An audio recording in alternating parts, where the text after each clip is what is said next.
Mi nombre es Guillermo Enríquez Coronel, soy médico neurólogo de la UAP, de la Facultad de Medicina de Puebla, y el día de hoy voy a comentarles algo de un tema bastante frecuente e importante que se llama migraña. Existen, desde luego, diversas publicaciones, unas de las más importantes son de la revista Neurology Continuum, que me voy a hacer referencia a ellos, donde el doctor Silverstein hace una referencia amplia de los conceptos básicos e importantes y actuales de la migraña. Es importante que nosotros sepamos que antiguamente era conocido este término como hemicrania, porque algunos decían que si duele la mitad de la cabeza es migraña. Hoy sabemos que eso no es cierto, que hay diversos sitios, puede ser bilateral e incluso hay migraña sin dolor de cabeza. Antiguamente se consideraba como un desorden solamente vascular. Hoy conocemos que es un desorden neurovascular, o sea, del sistema nervioso central y de los vasos, ¿no? En un individuo genéticamente predispuesto, ¿no? Y se caracteriza esta migraña por dolores en la cabeza severo, una disfunción del sistema nervioso autónomo y del ojo, ¿no? Entonces, y en ocasiones hay algunos síntomas neurológicos bien característicos, ¿no? Entonces, ¿qué estructuras afectan? El cerebro, el sistema nervioso autónomo y el ojo. Esta enfermedad se presenta en ambos sexos, inicia en edades tempranas y hay un predominio en la mujer. Y conforme pasan los años, bueno, va disminuyendo esta frecuencia. Como les comentaba hace un ratito, se decía que era hemicránea, o sea, una mitad del cráneo, lo cual es falso. El dolor puede ser fijo, puede ser no pulsátil, puede ser bifrontal, puede ser occipital, facial, bitemporal. De intensidad leve es lo más importante. Si ustedes ven un paciente que inicia con un dolor de cabeza, el inicio es intenso grado 10, nunca será migraña. Posiblemente es ruptura de un aneurisma de una arteria en el cerebro. Repito, reitero, el dolor de la migraña empieza de leve y se va haciendo cada vez más intenso. Cuando es un dolor muy súbito, grado 10, nunca será migraña. Posiblemente es una ruptura de un aneurisma. La intensidad puede alcanzar más o menos hasta las 2 horas, ¿no? La distribución del dolor, así como su extensión, pueden ser explicadas por un compromiso de la rama del trigémino y de C2, ¿no? Entonces es común en mujeres, mucho más que en hombre, en raza blanca. No en todos los habitantes del planeta Tierra ocurre con la misma frecuencia. Hay zonas en América, es mucho más frecuente que en Asia, ¿no? Entonces esto no es exactamente igual en todas las poblaciones. Ahora, ¿cuándo inicia la migraña? Bueno, inicia más o menos en edad temprana, 4, 5, 6, 7 años, y va disminuyendo más o menos cuando la persona tiene 60 años. Prácticamente toda su vida va a ser migrañoso, ¿no? Esto tiene un gran impacto en el estudiante y en la familia, porque son horas en donde el paciente no va a ir a su trabajo o va a dejar de asistir a la escuela. Un médico que conocimos, trabajaba en Estados Unidos, hizo un estudio epidemiológico hace muchos años y descubrió que en países como en el Oriente, China, Japón, no había exactamente la frecuencia de la migraña como ocurre en América, ¿no? Desde luego se han hecho estudios en estudiantes universitarios y se ha visto una prevalencia alta y sobre todo más en la mujer. Desde luego por el estrés que tienen estos estudiantes en las universidades, ¿no?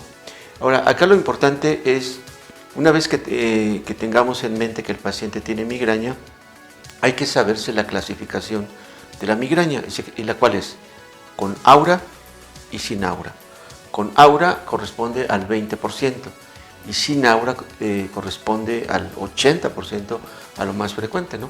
Ahora, cuando es con aura, puede ser con aura típica, con aura prolongada, puede haber migrañas sin dolor de cabeza y desde luego puede también presentarse una migraña vértebro-basilar, donde los síntomas son en el cerebelo y en el tallo.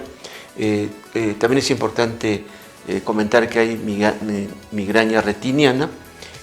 También las complicaciones de la migraña son el estatus migrañoso, que es cuando dura más de 72 horas, y también el infarto secundario a la migraña. En niños puede presentarse los síndromes periódicos de la niñez, que son vértigo o lo que comúnmente conocemos como una migraña abdominal, que consiste en náuseas y en dolor o vómito periódico y en dolor abdominal, ¿no? Entonces, como comentaba, la complicación más importante es el infarto en el cerebro, ¿no? Ahora, ¿cuáles son unos síntomas premonitorios? Son 4 etapas, las divide el doctor Silverstein. En una etapa antes de que le ocurra a la migraña, esto salió en la revista Continuum, puede presentarse el paciente deprimido, hiperactivo, irritable, somnoliento, inquieto, y luego viene en la etapa de la migraña, ¿no? Donde cuando tiene aura puede tener fotofobia, dificultad en la concentración, el paciente puede tener afasia. De hecho, hemos tenido pacientes que han llegado con el médico neurólogo totalmente afásicos o afásicas, y se les hacen estudios, sale normal, hasta que se controla la etapa del periodo de la migraña de ataque, es como mejoran. Hiperosmia, rigidez en el cuello, anorexia, puede tener diarrea, sed, o sea, son síntomas del sistema nervioso autónomo. En la etapa de la migraña, cuando tiene aura, puede haber escotomas, puede haber zonas amauróticas donde el paciente realmente no puede ver, puede tener alucinaciones visuales, puede tener trastornos sensitivos, e incluso hay una llamada migraña hemipléjica, donde el paciente pues tiene una parálisis, ¿no? Puede tener debilidad, puede tener incluso ataxia, lo cual es algo transitorio, alucinaciones, etc. Entonces, todos estos son datos bastante importantes, ¿no? Ahora, ¿cuál es el aura? O sea, ¿cómo se define el aura? Se entiende como el conjunto de síntomas neurológicos focales que precede o acompaña al ataque de migraña. Y los síntomas premonitorios pueden verificarse y pueden verificar hasta 1 o 2 días antes del ataque de la migraña. Ahora, migraña sin aura es lo más común, son síntomas premonitorios, luego viene el dolor, frecuentemente es pulsátil, frecuentemente en un lado de la cabeza, el paciente tiene náuseas, vómito, fotofobia, sonofobia, dolor de inicio leve a ser intenso, el paciente quiere estar en un cuarto oscuro, le dura hasta 24 horas y luego ya viene una etapa posterior a ese dolor. En esta etapa pues debe ser medicado el paciente y debe de recibir un reposo, ¿no?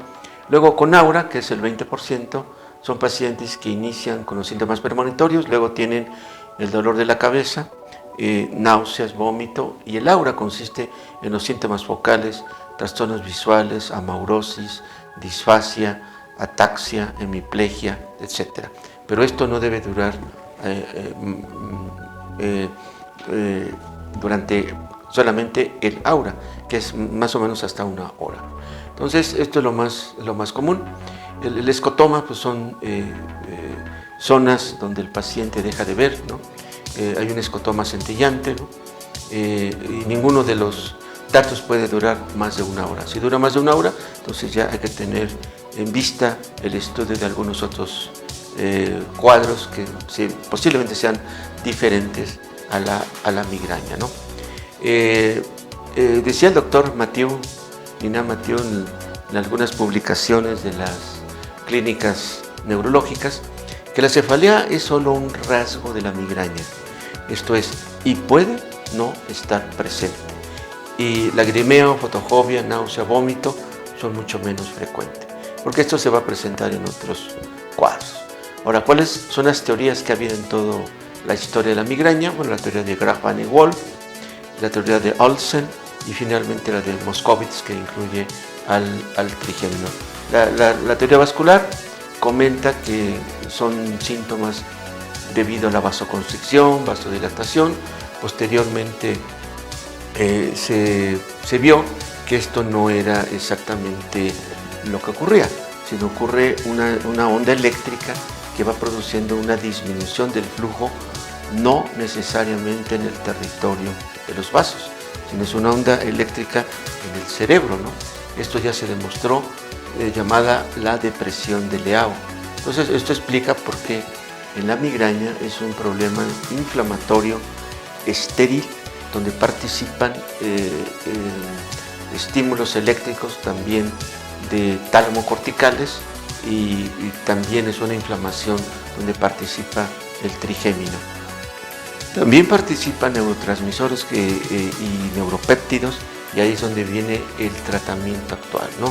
Se ha visto un cambio en la presentación, en la existencia del gen de la liberación de la calcitonina, del péptido del gen de la liberación de la calcitonina, la sustancia P y desde luego la serotonina. Estos tres participan en el metabolismo de la presencia del dolor, y ahí donde va a ser el tratamiento finalmente.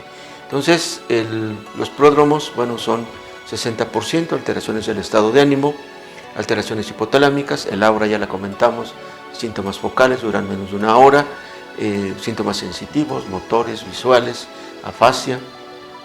Luego viene el periodo de la cefalea, que es intenso, de inicio, luego se hace más intenso, el paciente tiene, luego en la fase post dolor de cabeza, el paciente se siente lento, cansado, apático, a veces eufórico y con severo agotamiento. Ahora, ¿cómo hacemos el diagnóstico de la migraña? Bueno, para esto tenemos que ver cuándo inicia la migraña.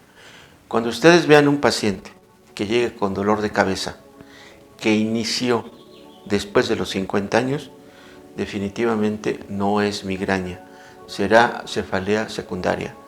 Toda la migraña, el paciente con migraña inició o bien desde niño, muy pequeño, 4 o 5 años, o bien en la adolescencia.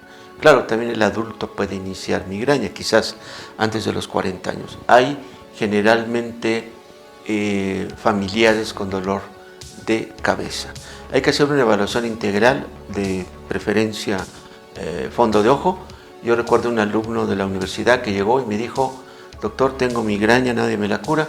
Lo primero que hice fue verle fondo de ojo, y a los 24 años tenía hipertensión endocraniana, tenía edema de papila y la causa fue un tumor de tipo meningioma, se operó y quedó bien. Entonces, eso es muy importante.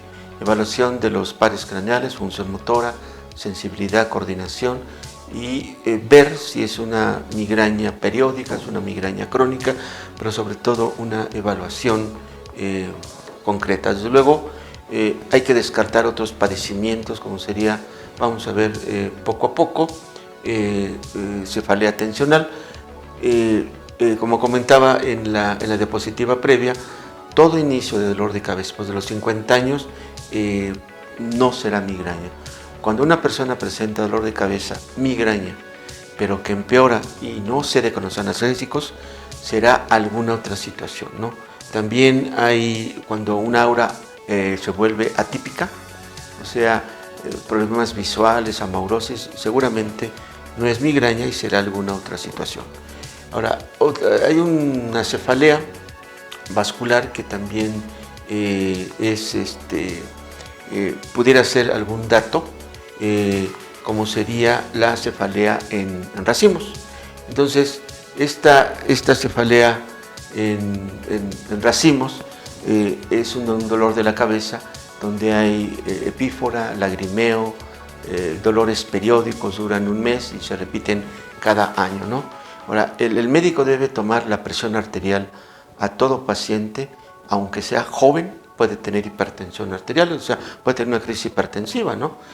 También hay otra entidad que se llama disección de vasos de la arteria carótida, donde el paciente tiene dolor de cabeza, puede ser unilateral, pero también hay datos del trigémino y donde el enfermo puede tener una focalización de hemiplegia contralateral, ¿no?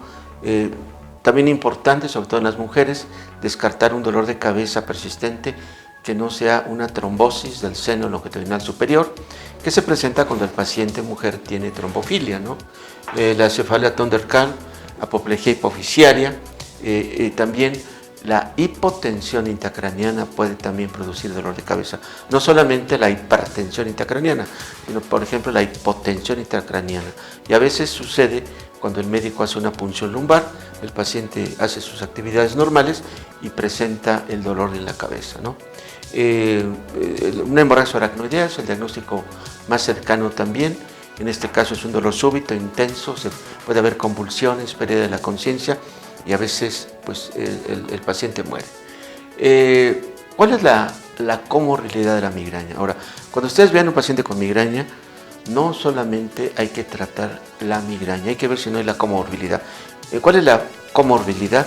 Puede el paciente presentar estado depresivo, ideas suicidas, obesidad, trastornos en el sueño, puede presentar crisis convulsivas, como hay algunos artículos que han salido en la revista Neurology, frecuentemente es un paciente que se deprime, que está obeso, que tiene trastornos con el sueño, puede tener un síndrome de resistencia a la insulina, disección de vasos del cuello que pueden ocurrir de manera espontánea, y a veces se presenta el famoso síndrome de Gardner-Diamond, es una migraña sangrante. Hemos visto un solo caso donde es una migraña y una niña que tenía sangrados, finalmente falleció esta niña. Muchas veces es necesario comprobar que el paciente no tiene nada realizándole una tomografía computarizada de cráneo simple y contrastada. O sea, no sirve la tomografía simple, no es útil, sino debe ser simple y contrastada. Ahora, si tienen oportunidad de tomar resonancia magnética en alguna ocasión, pues sería también bueno. ¿Cuál es el tratamiento? Bueno, el tratamiento es triple.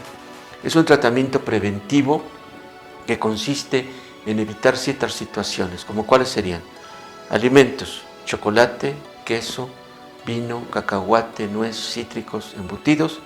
El paciente no debe tener demasiado estrés. Hay personas que tienen 2, 3, 4 trabajos.